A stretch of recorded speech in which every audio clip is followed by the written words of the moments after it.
Monsieur le directeur du bureau sous-régional de l'OIT et toute la délégation qui nous accompagne, notamment Monsieur les formateurs du centre de Turin, Monsieur le représentant des chefs d'établissement, Monsieur le directeur général de l'ONFP, Madame la directrice générale du 3FPT, Mesdames, Messieurs les directeurs généraux,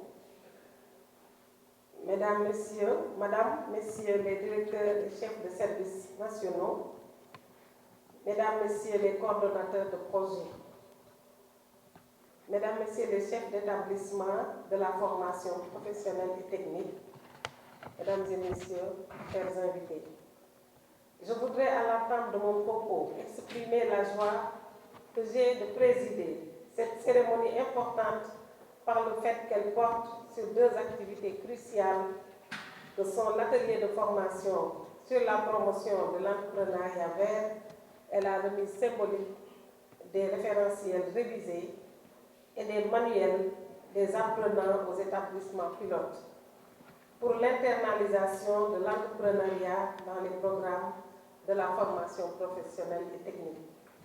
Je tiens à saluer l'ensemble des actions ayant permis la mise sur pied du projet d'internalisation de l'entrepreneuriat dans les programmes de la formation professionnelle et technique, notamment l'appui technique du bureau de l'OIT à Dakar et l'appui financier de la coopération luxembourgeoise. Ce projet a permis de réviser 12 programmes de formation avec la prise en charge de la dimension entrepreneuriat et l'intégration à la certification de l'évaluation de cette compétence à travers un projet professionnel. L'objectif visé in fine est d'internaliser l'entrepreneuriat dans tous les programmes de formation, quel que soit le métier et le niveau de qualification, pour améliorer principalement l'auto-emploi de nos diplômés. Le projet professionnel réajusté aux besoins et validé donnera ainsi à chaque apprenant la capacité et sans doute l'assurance de s'engager dans la voie de l'auto-emploi. L'atteinte de cet objectif nécessite un renforcement des capacités des acteurs impliqués dans l'élaboration et la mise en œuvre de ces programmes.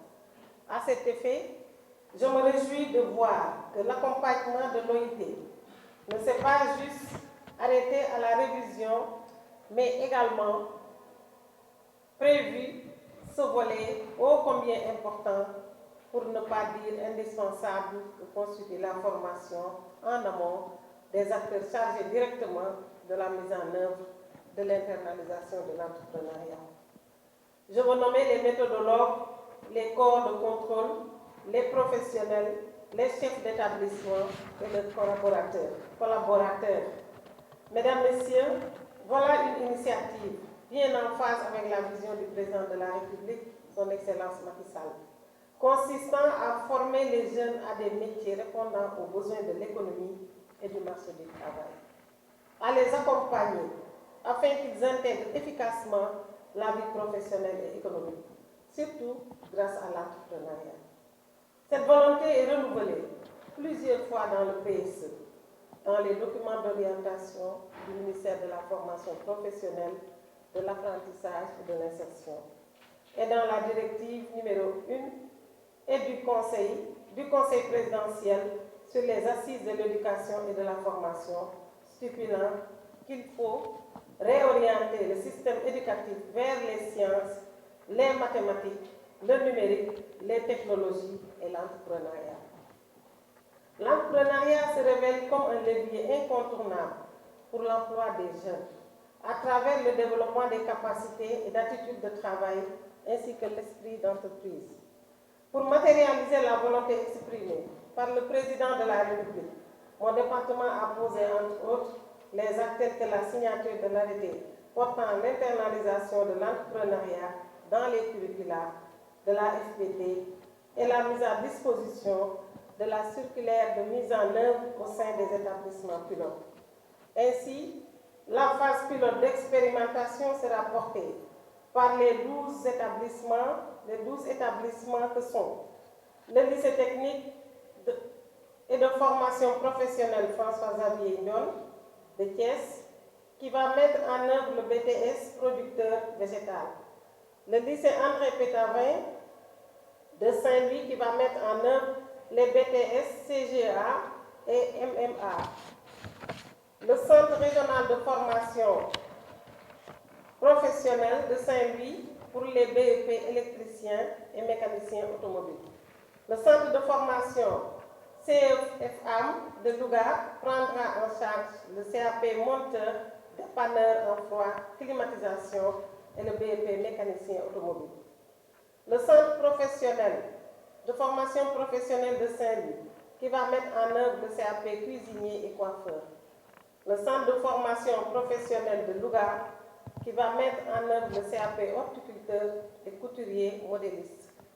Le centre de formation professionnelle pour le métier CAP producteur en élevage.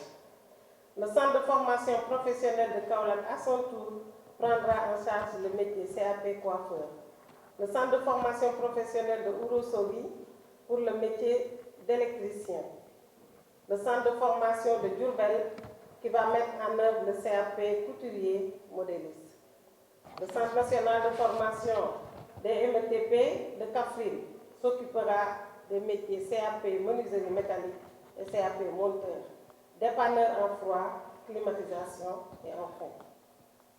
Le cluster tourisme de Saint-Louis qui va se charger des métiers du tourisme.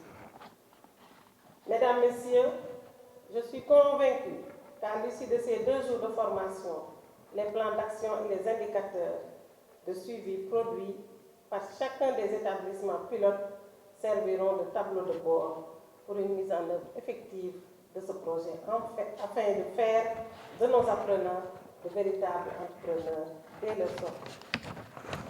Aussi, voudrais-je dire aux chefs d'établissement que je compte beaucoup sur eux, ainsi que sur leurs collaborateurs pour la réussite de l'internalisation. À cet effet, je ne ménagerai aucun effort pour leur apporter mon soutien. La réussite de cette phase pilote est d'une grande importance dans le cadre de la généralisation de cette expérience dans tous les programmes et à tous les niveaux. Au bureau sous-régional de l'OIT, j'adresse un satisfait pour son appui sans faille qui prend en charge nos besoins. Je remercie le Centre international de formation de Turin pour son accompagnement. Mes remerciements vont également à l'endroit de tous les acteurs qui ont facilité la prise en charge de l'entrepreneuriat dans les programmes de la FPT. Mesdames et messieurs, je me plais à devoir, dans un instant, poser un acte auquel je tiens beaucoup, à savoir procéder à la remise officielle des programmes et manuels des apprenants dans le cadre de l'internalisation de l'entrepreneuriat. J'ose espérer que les acteurs qui en hériteront en feront le meilleur usage. C'est sur cette note d'espoir que je déclare ouvert le présent atelier de formation. Je vous remercie de votre attention.